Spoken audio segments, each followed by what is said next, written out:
Hi, my name is Alan Brian Maposa. I'd like to talk a bit about myself and how a lot of the topics that a lot of young people kind of overlook in this day and age.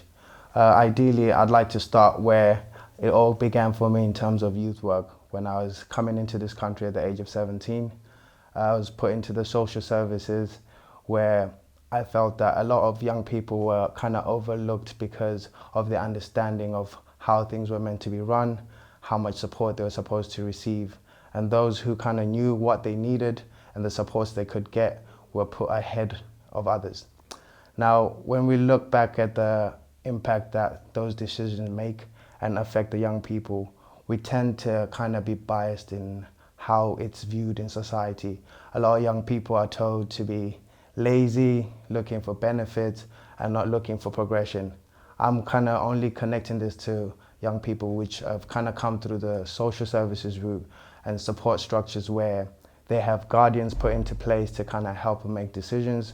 Whereas if those decisions are kind of put in a context where the people are not putting care into the decisions as if they were an actual guardian, it would be hard for that young person to actually progress and have good steps in their life to help them have a good foundation in growing up into the adult world and maybe even getting into work. Now, for me personally, I think I felt that in terms of having a good background in terms of speaking English, it helped me understand a lot of rights that I had and noticed a lot of young people were kind of getting left behind because they couldn't speak up for themselves. It was kind of hard for them to adjust to being in a new environment, learning a new language, and trying to adapt to what's going on around you.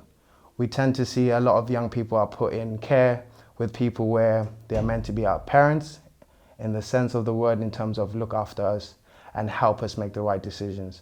When I was growing up in the system, I felt that a lot of people which were put in these positions didn't really know how much it damaged us when they made a decision that was based on reaching a target or accomplishing what may be numbers. I feel that a lot of people are not liable for the actions that they make in these kind of roles, and it affects young people on a long scale. Now, the reason why I feel that a lot of people are affected in the long scale is that young people get put into situations where they can't change those things that they don't understand. So, for example, when going into job center and being put into arrears, it's a cycle that's hard to break if you're not able to be in a situation to save up money.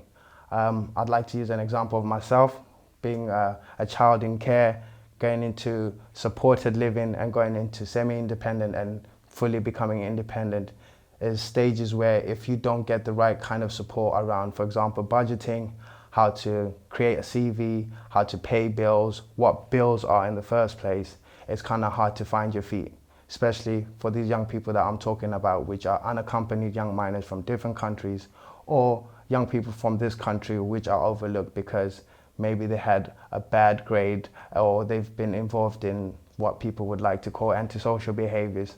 I tend to think that, especially in my role now as a youth worker, that we tend to look away from young people too early in their process of trying to make a change or trying to figure out who they are. And I feel that as a young person growing up in this environment, it's been hard to make simple decisions because you're worried about what society may seem to think of you. For example, working at a clothing shop, Sports Direct, people telling you that's below you. But what do we class as being below someone when it's still, for example, that job can still get you food into your fridge, pay your bills, and make you have a stable life? A lot of the young people that I come across tend to use that term of that's not good enough for me because I should be making this much, I should be making that much. But if we tend to look back at their educational route, they've not put in the right steps and journey that will enable them to get these jobs because one, they've either dropped out of school, had issues around behavior. So you're not likely to get a job that you're saying you want because one, you're not in the right mind state. I tend to feel that it's like us, we have to look at ourselves as the beginning point of breaking the cycle. It's easy to blame people in the support structures, but at the same time, young people have a responsibility to themselves to kind of look out for the decisions they make. Now, it's easy to say all of these things when we're talking, but to put them into action is probably the hardest thing we can do. And this is where a lot of people come into it. Now, I feel that in my job, I'm put in a position where I can kind of affect these young people, and I feel that I learn a lot from them. Whereas when I was in that position, when I was a young person, there was not many people who gave me a second to make a mistake and still get a second chance, to be able to talk to someone and not feel that they're going to judge me for what I've gone through, but give me a perspective on what I'm talking about and what I'm actually going through. A lot of people don't empathize, they're full of sympathy, and which in a situation where you're feeling down, it's the last thing you want to hear as a person, because it puts you deeper into those thoughts of feeling sorry for yourself because people feel sorry for you. It's a vicious cycle which it continues to the point where a young person is unable to wake themselves up to go to college, to wake themselves up to go to an interview, because they're fearful of rejection, fearful for what if I walk outside, am I dressed appropriate for the people on my street to think I'm okay to walk down the road? And there's so many layers around it that if we put those all together and then we realize how much pressure there actually is on young people this day and age, it's kind of hard to then say we shouldn't be giving them second chances. We shouldn't be trying to push them to opportunities that they may not know about. And that's one thing I feel that in this time that we don't do enough. We don't bring the opportunities to young people. We expect them to be the innovators of coming up to us and creating these opportunities for themselves. But if we look at the world, it's now structured in a way that young people have now been isolated in a place where they're millennials, they're code lazy, but there's layers to it. Just like there's layers to the government, there's layers to how crime is run on the streets, there's layers to everything, and it's gonna be a bit hard and harsh, to be exact, when we judge these young people on face value or third party, someone saying, look how he's dressed, it's dark outside, why is he wearing a hoodie? Maybe it's because it's cold. And sometimes we tend to forget the simple things that are right in front of us in terms of, can't we just help someone? And I think it starts by yourself as a person reaching out to the person next to you. We can't expect the world to make a change if ourselves are not willing to change. It's hard to teach someone if you haven't learned anything. And it's one of those things that I take in every day when I'm working with young people. I see kids at the age of 9 with a lot of anger, and you're wondering where's that come from. And again, there's so many layers to it, where you look at social media, you look at games that are created for kids, and it's like a vicious cycle. Kids can access music that should be for adults, and you hear them memorizing lyrics that if you were to hear that in context, you would think, how is a 9-year-old repeating what a 21-year-old is talking about hurting someone else? And when we start to normalize things that are chaotic, we start to live in chaos and think it's normal. It's hard for people to accept the fact that we play a big part in our own environments. We play a big part in how our neighbor sees us. If I don't greet my neighbor, he may get a different view of me. But if I greet him regardless of what he looks like, of what he's been through, then we get that mutual respect as people in general. And I don't think we see that enough in terms of general life. And our young people take on these things that they see. They grow up in these environments, and it's hard to break the mold when all you know is what you see. Now, it's easy for me to speak on this perspective because I feel that I've kind of gone through this journey as a young person and then being put in a situation to support young people. I feel that as a generation that they call the millennials, the lazy people, the ones that are always on social media looking for affection online, it's also the same people that are innovative, the people that create jobs online, people that create jobs on these social networks that maybe the elderly people that would be judging them would actually learn from. So it's hard to then kind of put them in a box and say all these things that are now available in this day and age are the reason why young people are lazy or are not effective or involved in the way the world is run.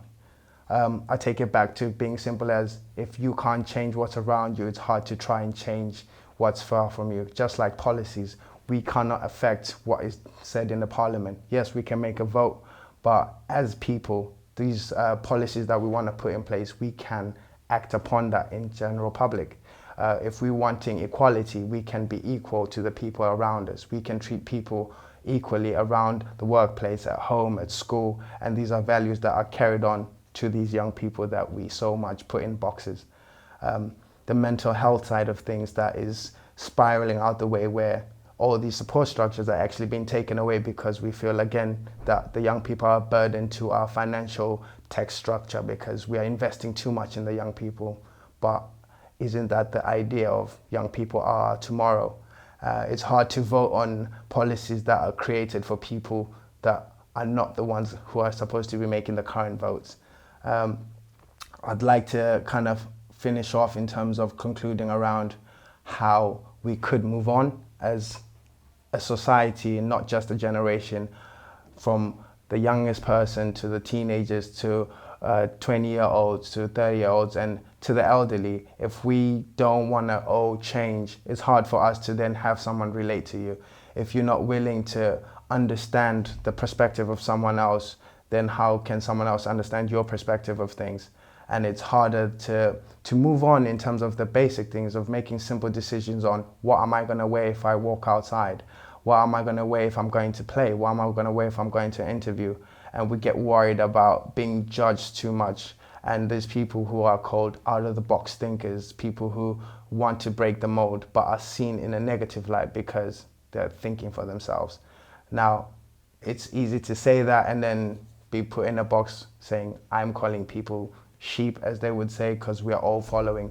But structures sometimes are not made to be positive for everyone else. It may work for some, but it may not work for everyone else. And I feel that we need to start treating everyone as an individual. We can't make everyone happy, but we can all come to a general common goal, which is treat everyone equally, treat everyone as if they deserve to have an opinion, treat everyone as if they deserve to share their emotions. And expression is the biggest thing that goes into someone being able to stand on their feet when things are going bad, when someone's able to lose a family member and still feel like, you know what, it's not the end of the world. When people become homeless, when people end up trying to overcome drug addiction and come out of situations where they're in gangs and are trying to change and take a new life. And this is the world that is perfect for this kind of situation, for everyone to be right there in the moment of change. And it starts by us. And I feel that even I myself, it took me a while to understand. I've been doing youth work for a while. I've been doing it since I was a teenager, and the amount of learning I've got from other people is probably more than I would get from a book, probably more than I would get from getting a degree.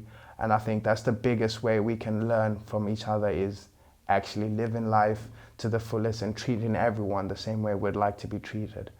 I hope that I've kind of concluded everything that I wanted to speak about and not been too vague about it. Thank you.